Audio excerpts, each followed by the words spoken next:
आज हम लोग लक्ष्मी नारायण लाल के द्वारा लिखित एकांकी और उनके लेखन परिचय के बारे में विस्तार से अध्ययन करेंगे,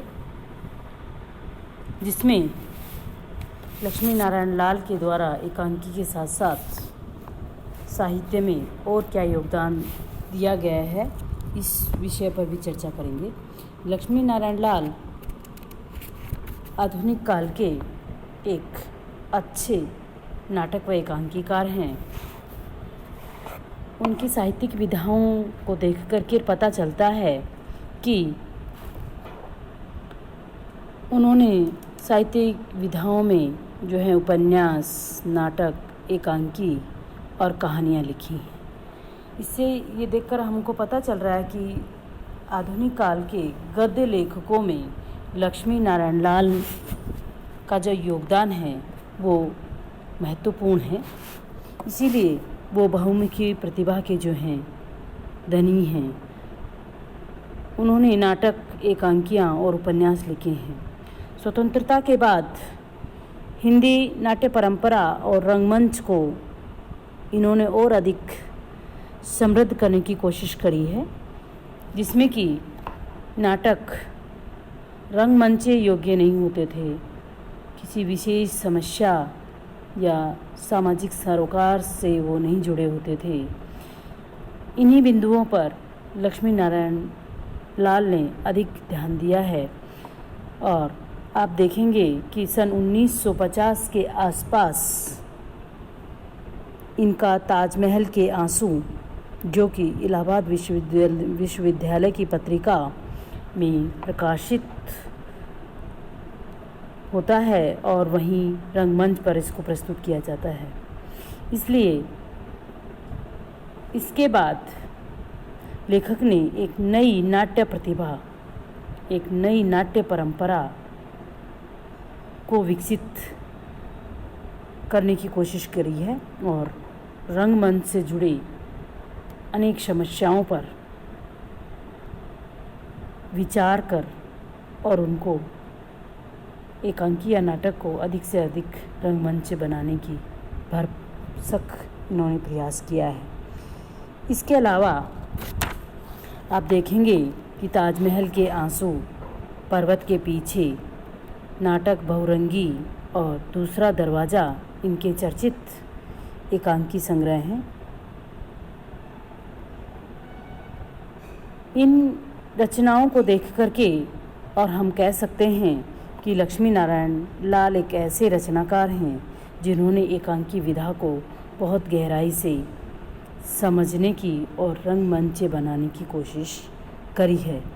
इसमें तो कोई अतिशयोक्ति नहीं होगी और इन्होंने अपनी एकांकियों में मध्यम वर्गीय जीवन में जी रहे व्यक्ति की मनोस्थितियों को विभिन्न कोणों से देखने की कोशिश करी है और उन छोटी छोटी समस्याओं को हमारे सामने रखा है, जो कि समाज का एक बहुत बड़ा वर्ग उनसे जूझता है।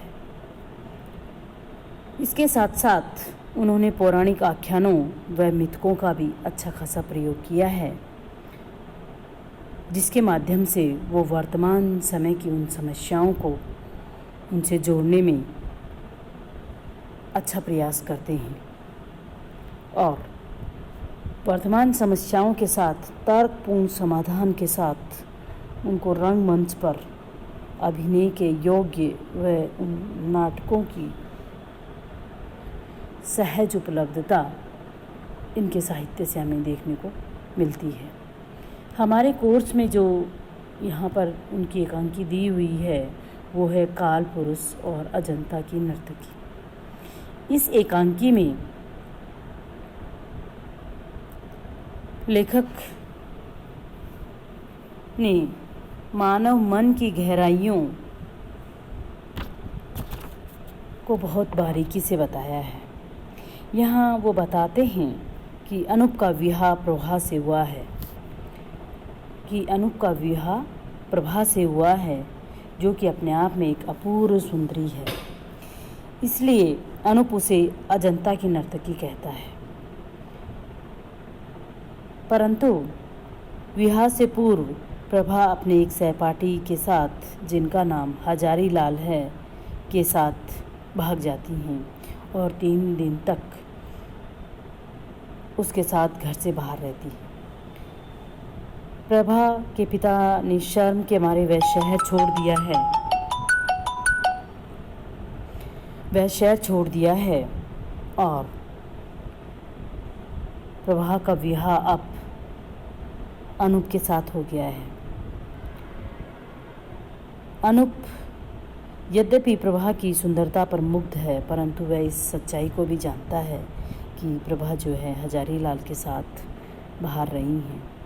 उसके मन में अनेक सवाल हैं, संदेह है, शंका है। फिर भी वह उसे अजंता की नर्तकी कहता है। शिवम इधर उधर कहीं बाहर घूमता रहता है और इन सब गतिविधियों का प्रभा को भी पता है। एक दिन अनूप अपने एक मित्र मुन्नी उसके घर आता है और ठहरता है, जो कि हजारी लाल ही है। यह प्रभा को अच्छा नहीं लगता। क्यों? क्योंकि पता है कि वह उसका मित्र जो है वो स्वयं हजारी लाल है, जो कि प्रभा को 3 दिन के लिए बाहर लेकर जाता है। तो उसे लगता है कि प्रभा को पीड़ा पहुंचाने के लिए या प्रभा को परेशान करने के लिए अनूप ही उसे घर बुलाता है। वह स्वयं को अपमानित महसूस करती है और अनूप का घर छोड़कर जाने का निर्णय लेती है। अनूप उसे रोकना चाहता है, परंतु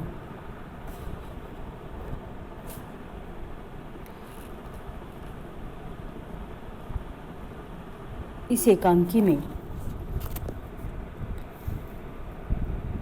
अनूप के कुंठित व्यक्तित्व को बताया गया है और प्रभा की इस पीड़ा को उन्होंने बारीकी से मन में चलने वाली अनेक ग्रंथियों को सुलझाने की कोशिश करी है। इसलिए इस एकांकी की भाषा बहुत ही सटीक और संवाद जो है अभिव्यंजक है। यहाँ पर इस एकांकी में प्रमुख पात्र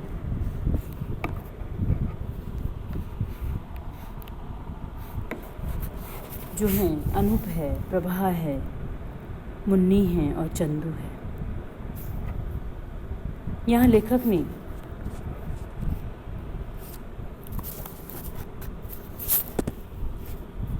कुछ महत्वपूर्ण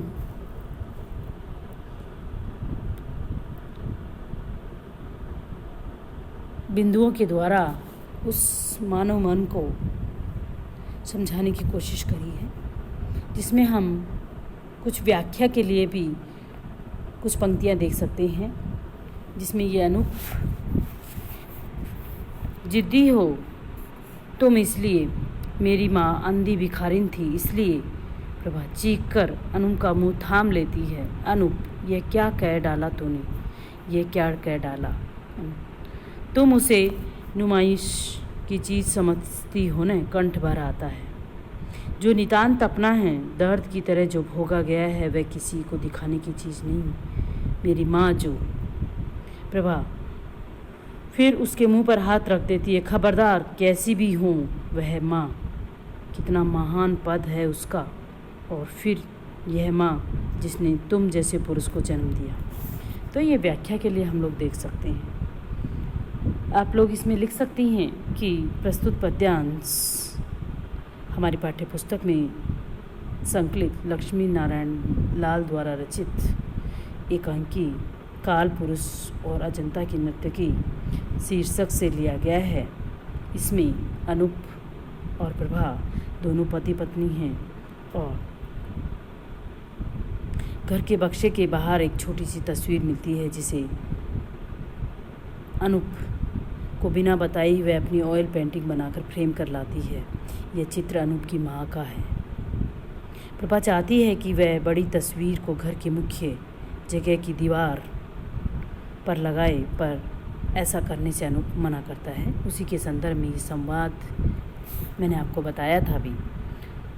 तो अनूप प्रभा से कहता है, व्याख्या हम लोग देख सकते हैं कि तुम मेरी माँ का चित्र लगाने के लिए इसलिए जिद कर रही हो कि मेरी माँ अंधी है। अनूप को लगता है भिखारिन है। तुम एक तरह तो उसका मजाक बना रही हो। और ये सुनकर के प्रभा चिल्ला कर के अनूप का मुंह पकड़ लेती है। वे कहते हैं कि अनूप, तुम ये सब क्या कह रहे हो?